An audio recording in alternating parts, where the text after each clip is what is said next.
What do you do in a nation when your politicians and elected officials are corrupt, become billionaires, and everyone lives in squalor? How do you change that situation? Well, in countries like Mali, in countries like Burkina Faso, in countries like Niger, and other countries like them, they had coups. Not coups with bloodshed, but peaceful coups, bloodless coups, where they removed the people in office who have been keeping the people in a poor condition and now created a new system to change that. Let's give the people what they deserve. That's what's happened throughout many parts of the continent of Africa. Countries have come into realization that they must change things and not allow this to continue. But there's a price you pay. The price you pay, you go to war. And they go into war.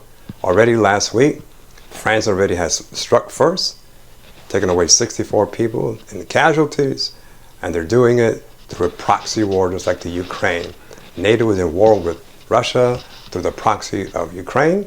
Same thing is happening now when it comes to the continent of Africa.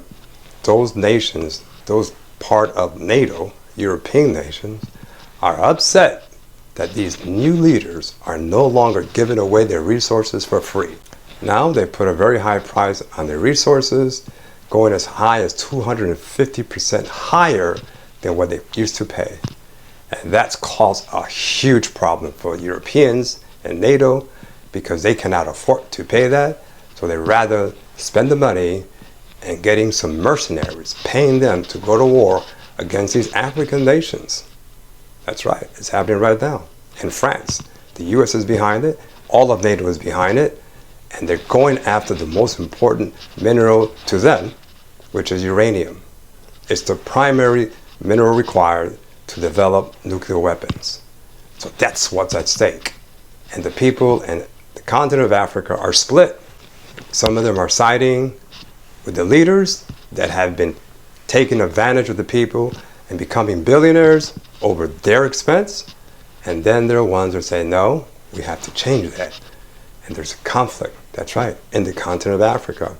And you will see African nations go to war against other African nations because some of them are aligned with NATO and Europe and France and the United States, and others are not.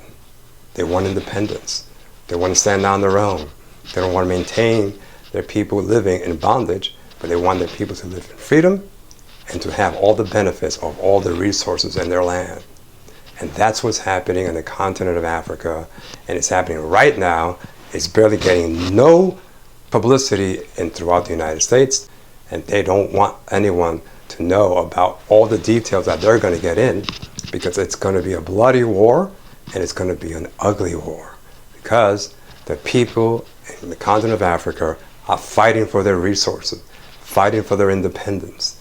And this is something that is commendable. No different than what George Washington did. They salute him, but now when it comes to the Africans and taking away their resources in their own land. And that's what's changing throughout the continent, and it's going to continue to do so until there is an outcome. It's going to work either in their favor or against them. But the outcome is yet to come.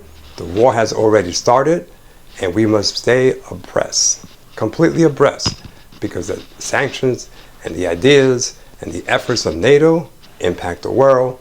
And of course, the same applies with those nations in Africa that are not aligning themselves with NATO, France, or the United States, but they're fighting for their own. It will impact the world, and we're about to see how well Africa does or doesn't do throughout this outcome.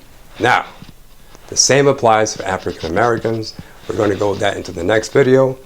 Check out the video and learn more how this impacts the people in the United States.